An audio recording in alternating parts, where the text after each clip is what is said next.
There he was like a potter, making a masterpiece. Then he breathed into his creation the breath of life, not oxygen.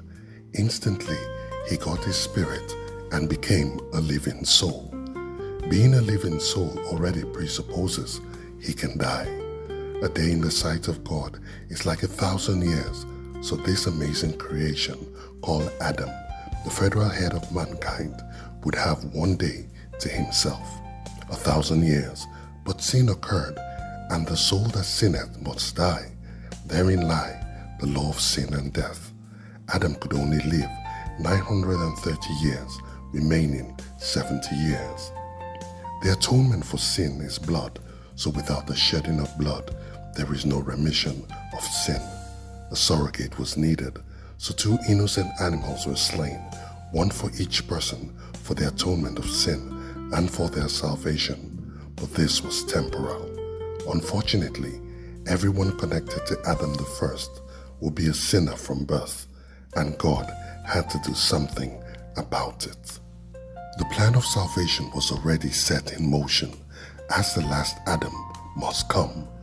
But the call had to be made first in the garden. Knowing what had happened, God said, "Adam, where are you?"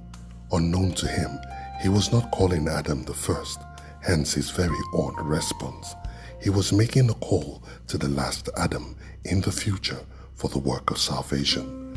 So Jesus says later, "Lo, I'm here to do thy will, as it's written of me in the volume of the book." Being the one directly connected to creation, Jesus in his pre-incarnate manifestation will empty himself of his glory and deity, the great kenosis, and take responsibility for his creation. Since it was a man that sinned, he will become a man to atone for all wrongdoings and restore all things back to himself. But he is God, and the atonement for sin is by blood, so he had to be born by a virgin woman, so he would obtain blood to shed at Calvary, at Easter, for the sins of the world. A woman rebelled in the garden, so he would be born by a woman whose name connotes rebellion, Mary. But if it's just blood, then why a virgin birth? A sinless man sinned, so a sinless man will have to be the one to atone for sin once and for all. Also, sin is transmitted by the male seed because he was the one in authority in the garden and not the woman. So to circumvent the sin nature, a virgin would have to give birth to him. Christmas. Being an Adam meant he had 1,000 years, but Jesus only lived 33 and a half years. As an Adam, technically he can take from the remainder of years from the first Adam, so he took 30 years. In wrapping himself with fig leaves, he created the connection with Israel, as it's written, "Israel, my fig tree." So the remaining 40 years were squandered by the Israelites in the wilderness. They all did nothing meaningful in those years.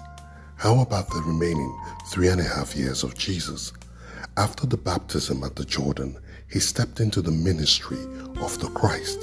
There are 7 dispensations: innocence, conscience, human government, promise, law, grace, and the millennial kingdom.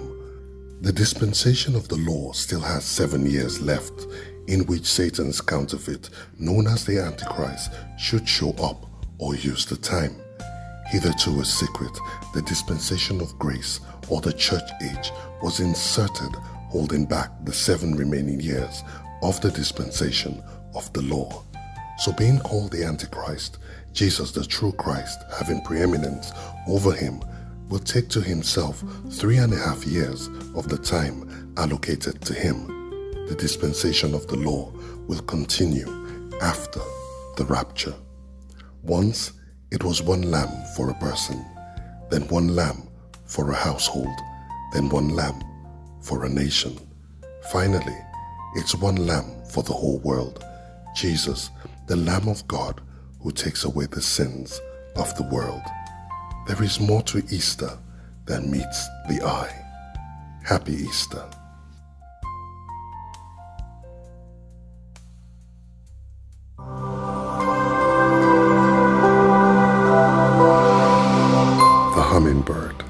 by Tete Body Lawson.